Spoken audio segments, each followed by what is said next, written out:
alaihi wasallam kana idza shalla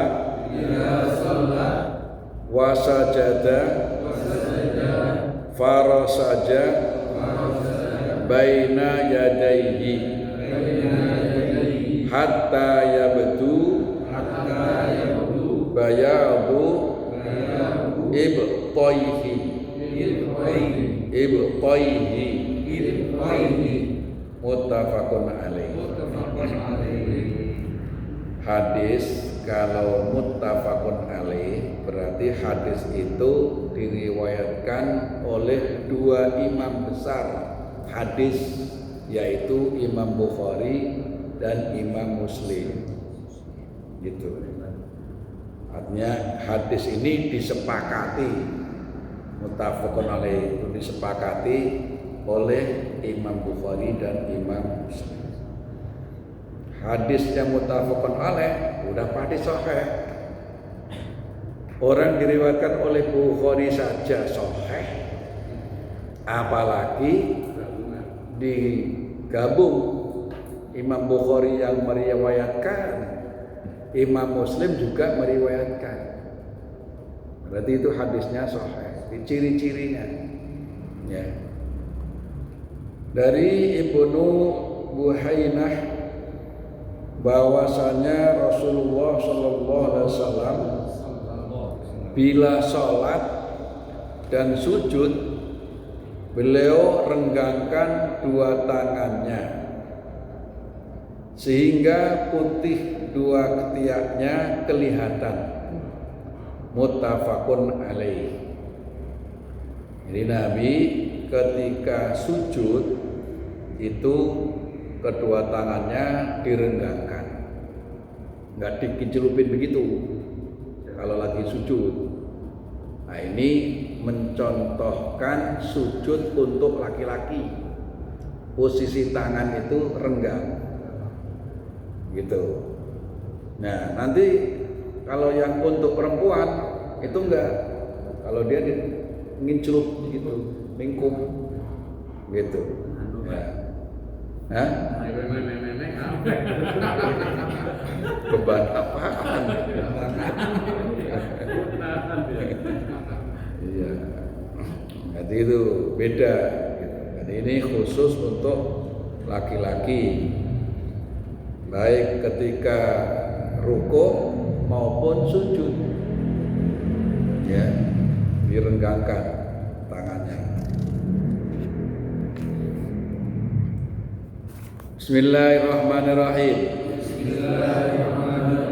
Wa anil Bara ibni Ghazibin radhiyallahu anhu qala Rasulullah sallallahu alaihi wasallam idza sajadta fadha kaffaika warfa mirfaqaika rawahu muslimun. Dari Barra bin Azib radhiyallahu an, dia berkata Rasulullah sallallahu alaihi wasallam bersabda, bila engkau sujud, letakkan dua tapak tanganmu dan angkatlah dua siku-sikumu. Nah, gitu. Kalau lagi sujud, letakkan telapak tangan, letakkan gini, gitu. Kemudian angkat dua siku.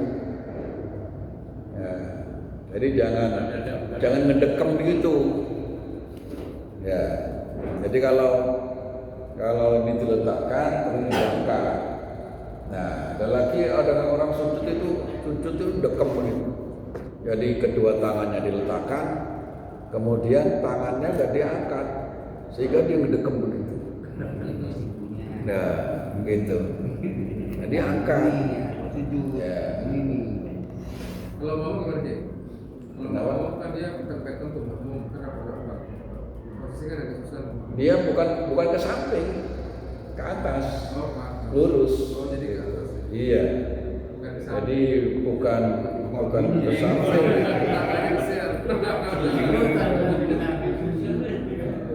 Kalau kita sujud, kita letakkan dua tangan, terus ini diangkat. Enggak. Karena dalam sujud ini tuh. Kalau gini kan tangan nggak diangkat tangannya. Tapi angkatnya bukan ke samping begini. Oh, ini mengikut teman. Lurus. Ini bukan benar begitu biasanya. Ya siapa dasar? Kan ada orang tuh sujud tuh mendekam begitu. Iya. Karena diangkat sehingga yang dimaksud kelihatan ketiaknya bukan berarti kulitnya, tapi juga baju, lengan baju itu maksudnya. Ini kan kadang-kadang kita memahami kok Nabi kelihatan ketiaknya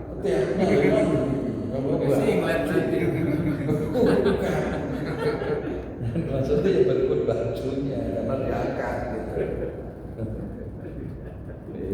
Ada orang memahami ono-ono wae. Lanjut. Bismillahirrahmanirrahim. Wa an Aisyata wa an Wa'il ibni Hujrin radhiyallahu anhu anna nabiyya sallallahu alaihi wasallam kana idza raka'a farraja baina asabihi wa idza sajada dhamma asabi'ahu rawahul hakim. Dari Wa'il bin Hajar radhiyallahu anhu bahwasanya Rasulullah sallallahu alaihi wasallam bila rukuk merenggangkan jari-jarinya. Kalau rukuk jari-jarinya renggang, yang nempel ke dengkul tadi renggangkan. Bila sujud beliau rapatkan jari-jarinya. Gitu. Gimana prakteknya? Kalau lagi rukuk, ini jari-jari ini nggak ngumpul. Jari-jari, iya, kalau jarinya nggak dikumpulin. Tapi nanti giliran sujud,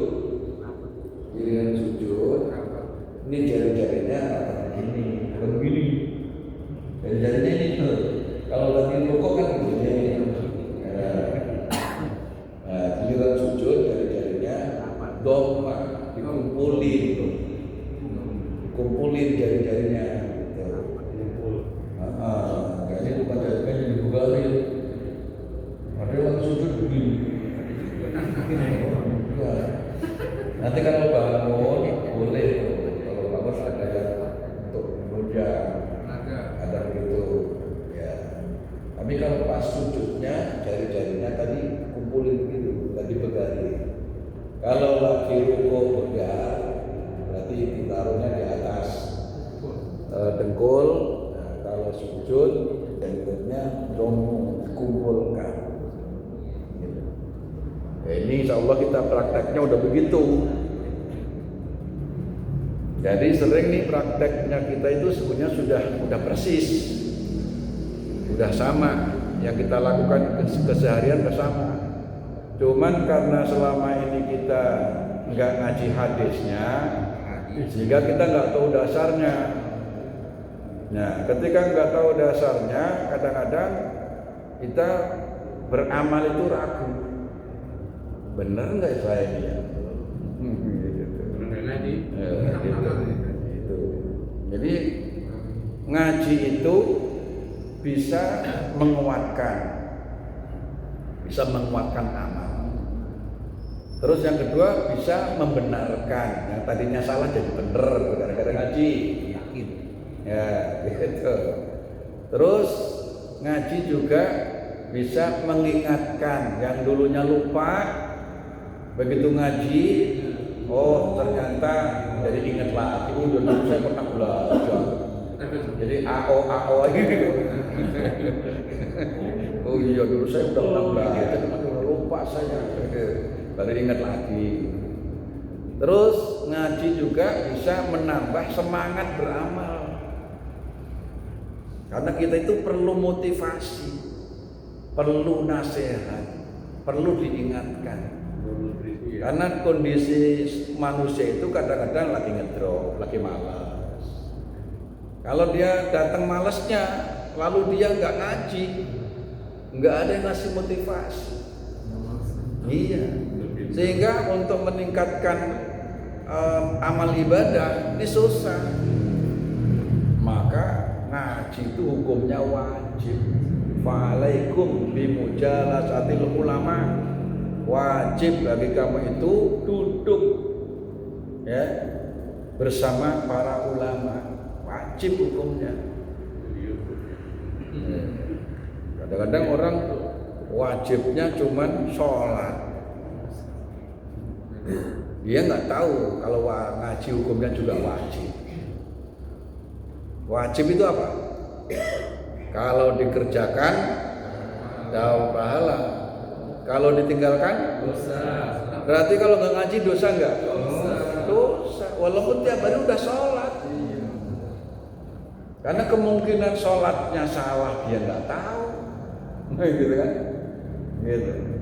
Jadi orang yang nggak ngaji itu walaupun dulunya punya ilmu, kalau nggak ngaji itu bisa lupa. Makanya Nabi mewajibkan thalabul ilmi fardhotun ala kulli muslimin. Fardhu apa artinya? Wajib, fardu.